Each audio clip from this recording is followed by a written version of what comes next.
Well, good morning. Woo! Y'all fired up?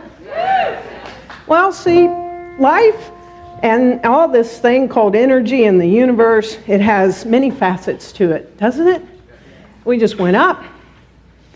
Now we're going to go within. And so,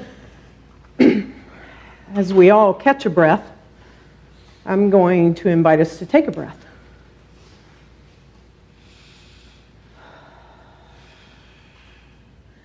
And then I'm going to invite us into a meditation, into the stillness. So we are going to take time to be, and be in the silence, and be in the stillness. And so I invite you to go within and take a nice deep breath. And let it out. And be in this meditative state as you hear the music, and be in the silence.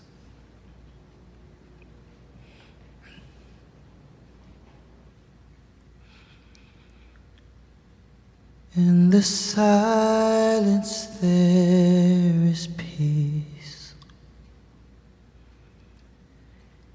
In the silence there is unspoken joy.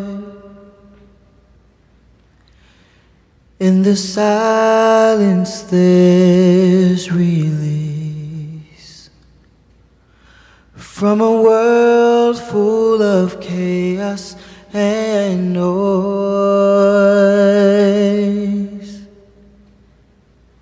So I wait for these precious moments when I hear all that could never be said, and right here in this holy silence I find God, I find myself.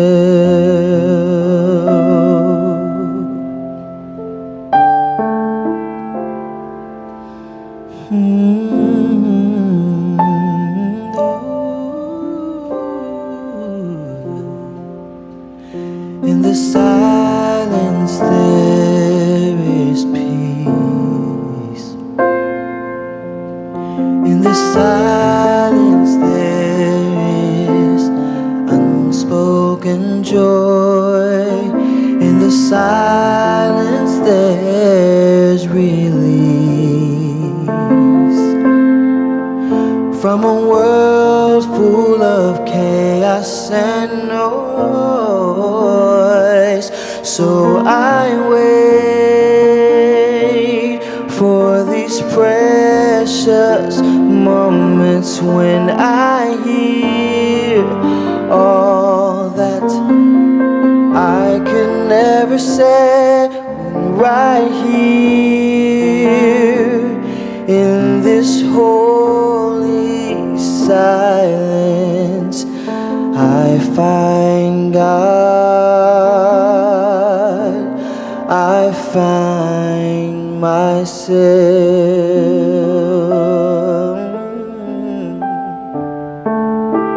I find myself.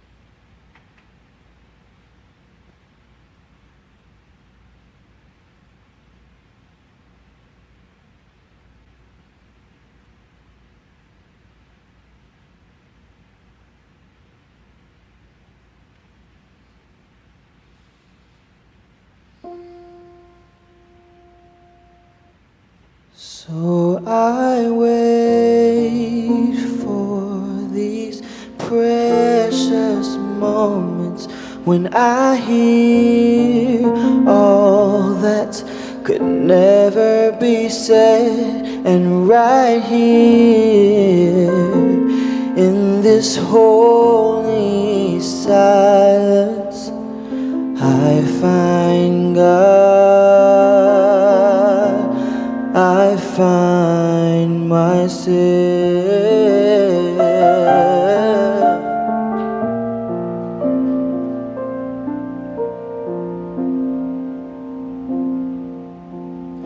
In the silence there is peace. In the silence there is unspoken joy. In the silence there's release from a world full of chaos and noise. So I wait for these precious moments when I hear all that could never be said. And right here in this holy silence, I find God.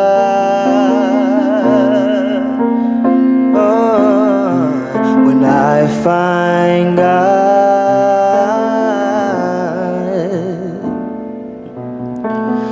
I find God,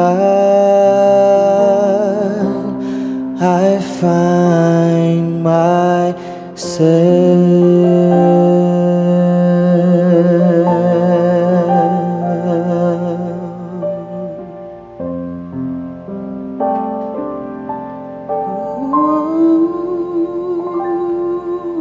I invite you to take a breath.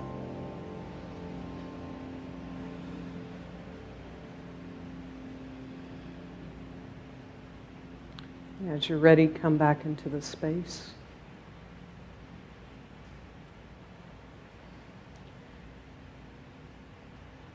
In these precious moments, in the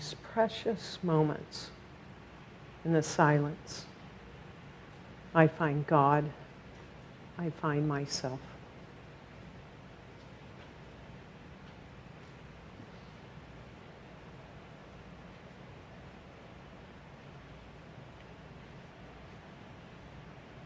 Precious moments when we sit down and allow ourselves to listen.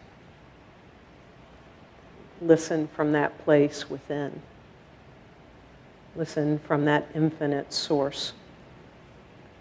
I truly don't even want to break this moment, this precious moment.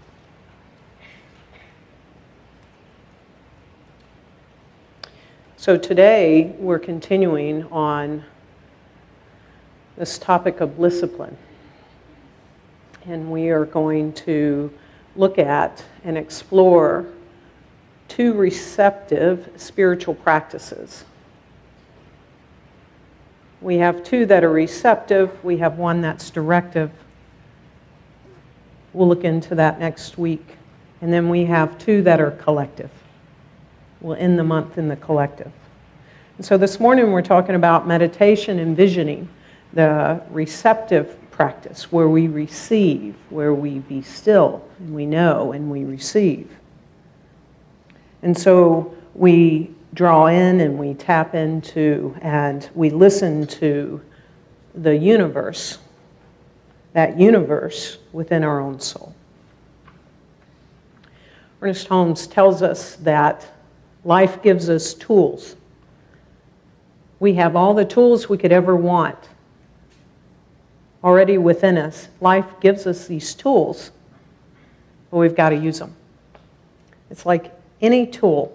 Doesn't matter how many we have. If we actually don't use them, they don't serve us in the way that they can or they intend for us.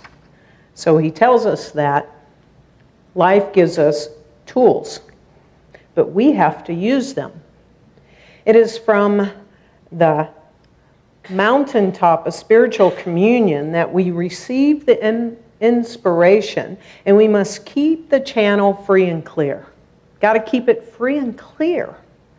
We must provide a way for the ideas of spirit to flow into our minds and out into what we are doing. And we must give our consent to them. One part of the mind is already in heaven, he tells us, for there is a place in you and in me that is above confusion and fear, no matter how disturbed our thoughts may be. If we get quiet long enough and listen deeply enough, we shall hear. We shall hear. So not only as we get quiet long enough and listen deeply enough shall we hear, but we unfold and we experience bliss in our lives. So I really have a question for all of us, including me this morning. I have a question for you. If there was a pill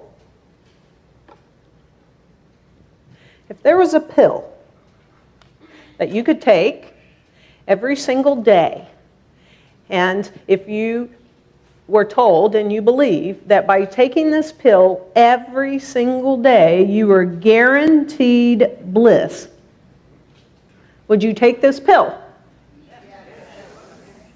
You sure?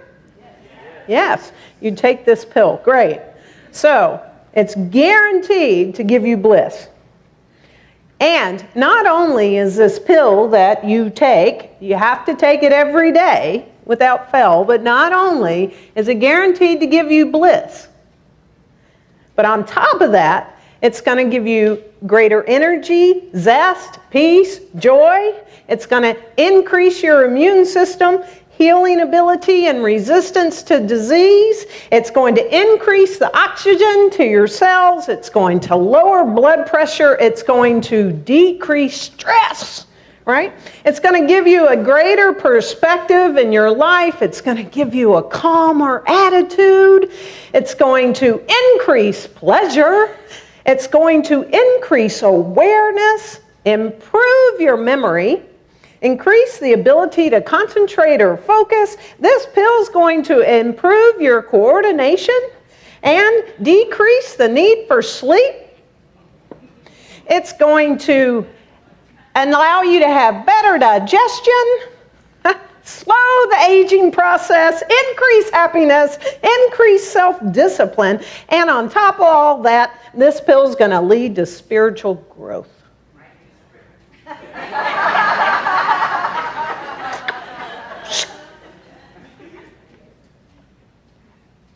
That's a pretty darn good pill, don't you think? Well, this pill is meditation. It's actually meditation.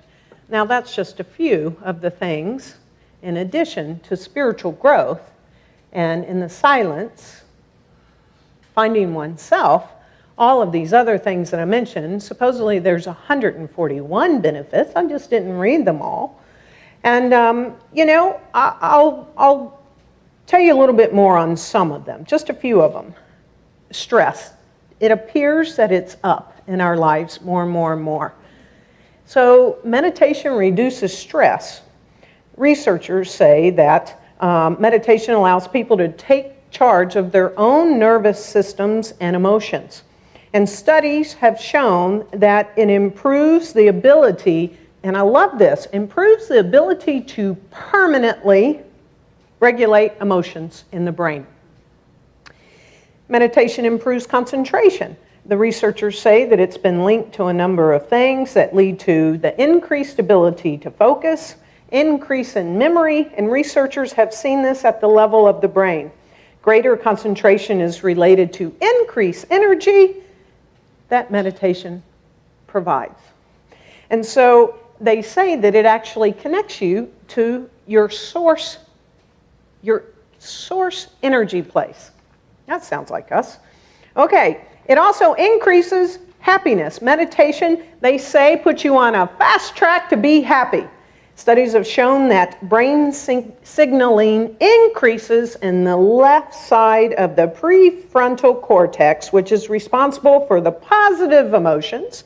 And that activity, called meditation, decreases on the right side of the prefrontal cortex that's responsible for negative emotions.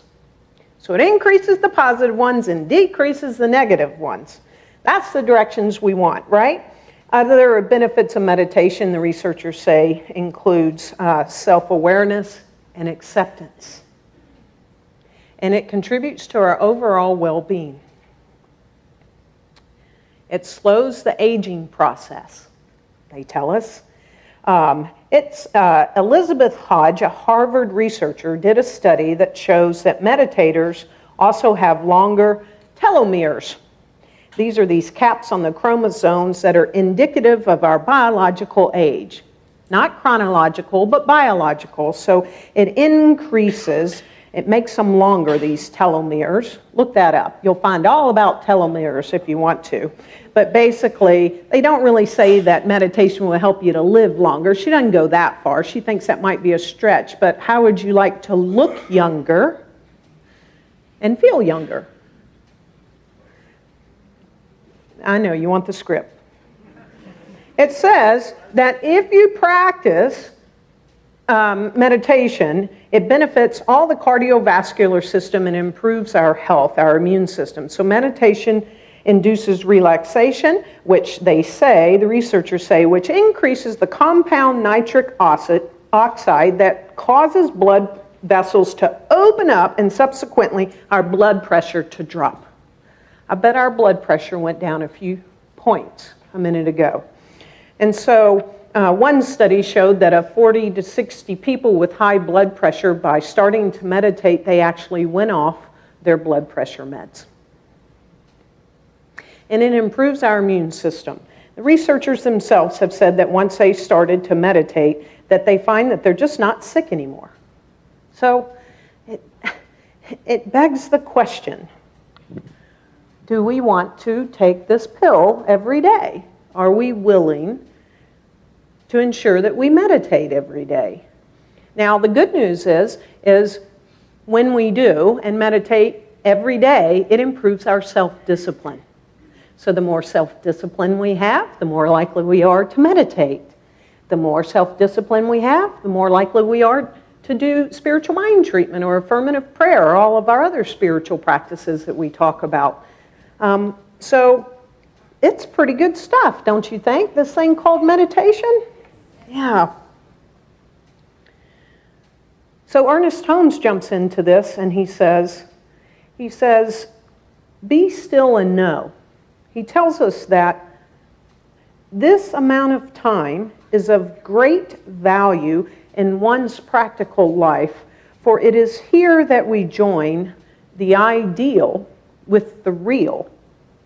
We receive inspiration for action and guidance towards accomplishment. So by meditating, it's of great value because it helps us in the practicality of our own life. So the question I'm asking each of you in the silence of your own self, how much time do you take to meditate every day? It's of great value. So Science of Mind talk about this, that we are to use our own spiritual insight, our own inner vision. Dr. Ernest Holmes writes in the Science of Mind that, quote, as we bring ourselves to a greater vision, we induce a greater concept and thereby demonstrate more in our experience. In this way, there is a continuous growth and unfoldment taking place. So Dr. Michael Beckwith says that when there's deep meditation and affirmative prayer, when they're combined in an attitude of receptivity and surrender, it results in a higher state of consciousness. And we become instruments for God. And this receptive just like meditation, but this receptiveness and this opening up.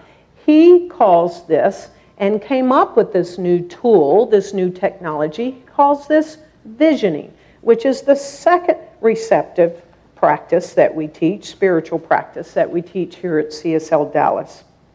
He calls it an inner technology in which we open the door to vitalizing the heart, the mind, and the consciousness in ways that successfully motivate us to accelerate and accept the new into our life. So with visioning, we are allowing, we're opening up to all that is and all the infinite possibilities. And we're accelerating and accepting all the new that wants to come into our life and come through us as this universal presence. So he says, as we are willing, and we need to be willing in this process, and we're willing to be patient with ourselves during this visioning process that we teach here. He says that we'll get all these wonderful aha moments, and these aha moments, somewhat surprising sometimes, they will come through us in a way that we most likely don't even dare imagine for ourselves. Now, I want to tell you that there's no way on a Sunday morning, I'm not that good. I cannot really teach meditation and visioning in a Sunday morning time. That's why we actually have a meditation class that lasts 8 weeks. Meditation is more than you think. It actually happens to be starting this week or next week. Tuesday. A week from Tuesday. We also teach an 8-week visioning class. Now, you get to taste both of these in foundations, as with all of our other spiritual practices, but these classes really help us understand how to do this and bring this into our life. So, again, visioning is this receptive place that we go to. And so when we are open to the vision of God and what God has, quote, in store for us, God is us, in store for our life, and begin to live it, then things really open up. And as we do that, we become less entrenched in what anything outside of us, the popular culture, anything that says we ought to be doing this, we ought to have these things, or whatever, and we're moving from that inside-out perspective, and we're opening ourselves up and making ourselves more available to Spirit. And we begin to be able to articulate these things and to live and embody them and then reveal them. And Dr. Michael Beckwith says it's this feeling as we allow ourselves to do these two receptive practices, like we've come home, because we're in alignment with what our vision is for our life. So one of the things that comes up a lot in the visioning class is there seems to be some confusion in visualization and visioning. They're very different. So visualization, as we know, is when we literally know what we want. We're being directive. We visualize what we want. We embody the feeling. We hold that in ourselves. We have an image of it, we have a feeling of it, we have a taste of it, we have all the senses firing, and we hold that in us and we keep it before us until linear time catches up with what already is. That's visualization, but that's not visioning. When we do visioning, on the other hand, we align our consciousness with our divine purpose. And Michael Beckwith would say we open ourselves to catch a sense of how that expression is supposed to occur through us. So there are some stages of visioning. The first stage of visioning is actually to what we did in the beginning. We just get still and quiet, and we open ourselves up to this unconditional love. However we feel that, know that, a facilitator will get us in that field of unconditional love. By the way, when one learns how to do visioning, you can do visioning at any time in your life for yourself. You can do it for yourself. You can do it for a friend. You can do it in a group. We have a vision core here that visions every single month. When anything is decided on and we want to bring something new into the life of this community, we start with visioning. We started with visioning when it came to this expansion. So once one learns how to do visioning, then we can use it at any time in our life, just not for big things. The next thing is when we're in this infinite field of unconditional love, we open up like a blank canvas or a blank slate. And the question comes, what is Spirit's highest vision for my life? What is Spirit's highest vision for CSLDallas? What is Spirit's highest vision for my new business? Whatever it is. So that's the first place that we start. And we listen. Listen. Then the question comes, well, what must I become? What must I become in order for this vision to be made manifest? What must I embody? And we listen. Then the question comes, what must I release? What obstacles or what things within me may keep this vision from unfolding? So what must I release? And then we move to the stage in the process where we're grateful. There's gratitude for the unfolding of the vision. There's gratitude for letting the vision be known. It's just a whole bunch of gratitude going on. And then the last and final step, which is very important, is I commit or we commit to the vision. And so when the vision has unfolded, it's like I commit. And commitment is very important. Commitment is needed and necessary.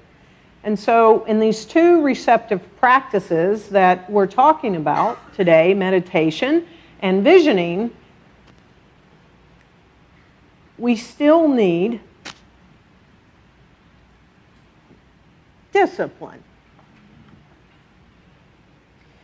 So I know that Dr. Peacher talked about discipline last Sunday. If you were here, if you weren't, it was a powerful message. I invite you to watch it. But discipline.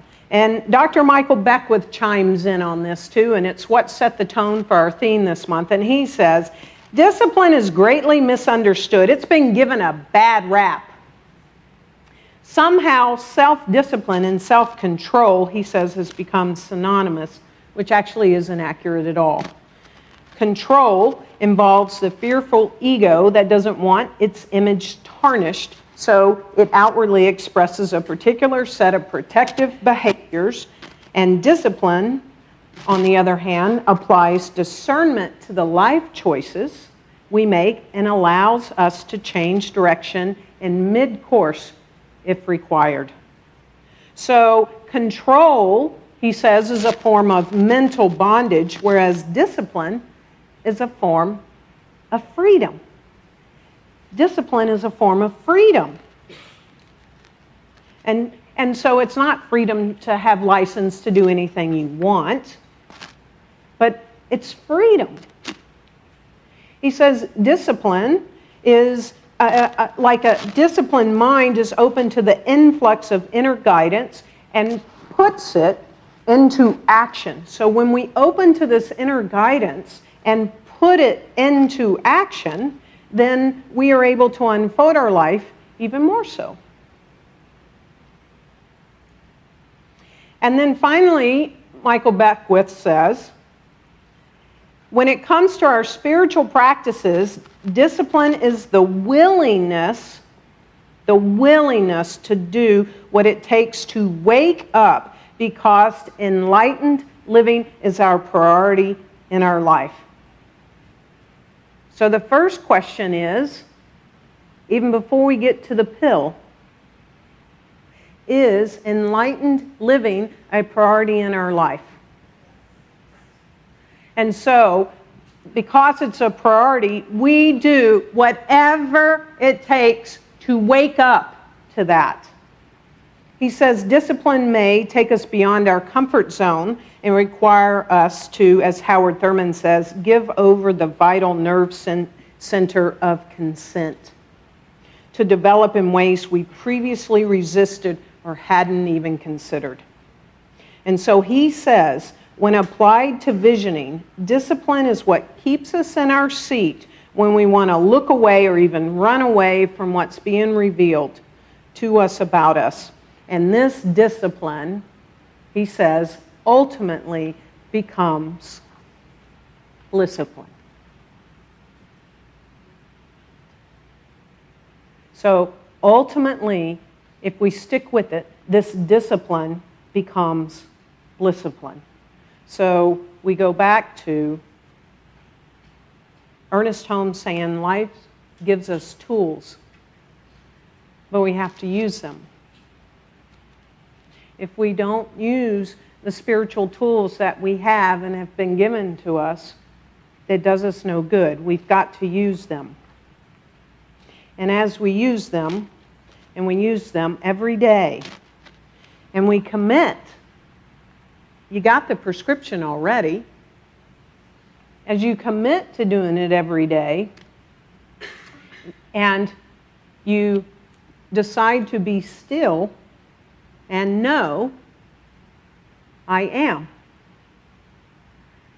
Be still and know, I am. We live a life of bliss. I was inspired by this because this has been hanging on Dr. Petra's office wall, and it still does in her new office. And I went, boy, that sure looks like a great state of bliss to me. So here's the question. Ultimately, no matter where you've been, and no matter where you are, and no matter if you've been committed to this practice called meditation every day or not, I'm asking you, are you willing to be committed to this every single day? And if so, if you're not only willing, but you're going to take action, because we did it already together.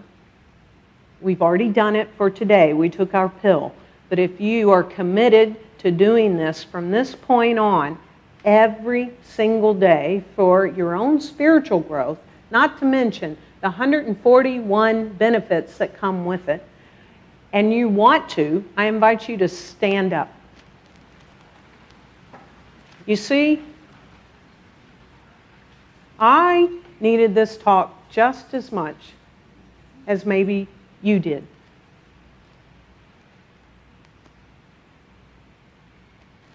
They are precious moments in the silence. And now we have the most gorgeous meditation chapel here on this campus that I think you could want. We're already doing collective meditation groups. When the offices are open, there's a great chance it's empty. You can come in and meditate and use the meditation chapel. But regardless of where we are, where we're traveling to, or what we're doing, if this is our priority, that we must do it every day, then everything changes from this moment. And I stand with you in this commitment. It's like water. It's like water. It cuts through rock, not because of its power, but because of its persistence, because of its discipline, because of its consistency. And that water drop, and that water drop, and that water drop cuts through rock, made the Grand Canyon through that persistence. And it brings such bliss to our lives. And so I'm grateful that you're in this commitment with me, and for the commitment and the bliss of your own life. And so I just ask you to remain standing. And if you want to stand in the prayer and you're not standing now, I invite you to stand up. Wherever we are, I invite us to go within. As we stand here in this sanctuary, as we listen to this message at some other point, we begin now, right here, in our commitment to going within every day. See, Ernest Holmes tells us that deep within each of us There is a place of calm, of peace, and security, where trouble and accidents do not occur, where truth and love reign supreme and good is the only power. It is in this place that daily we go, in the silence of our own minds, to commune with the Spirit that is both around us and within us. And as we do this, an inward sense of calm comes over the mind, a feeling of security and safety which every human being needs. And so how wonderful it is that Spirit arose in us today so that we could arise and stand in this commitment. That from this day forth, every single day, we put fresh before us our resolve to go within, into that silence, that precious silence, where all life lives, where all life breathes, where all things are possible, where we commune with that which we already are. It is beyond us, it is within us, and it is us. And so we take a stand for the sake of our own lives. In this discipline, we bring Bliss Upon to bear as it relates to going within and meditating. Albeit for 2 minutes, for 5, for 10, it doesn't matter. We commit to the bliss and the joy and the peace for the sake of our lives, those around us, and the world itself.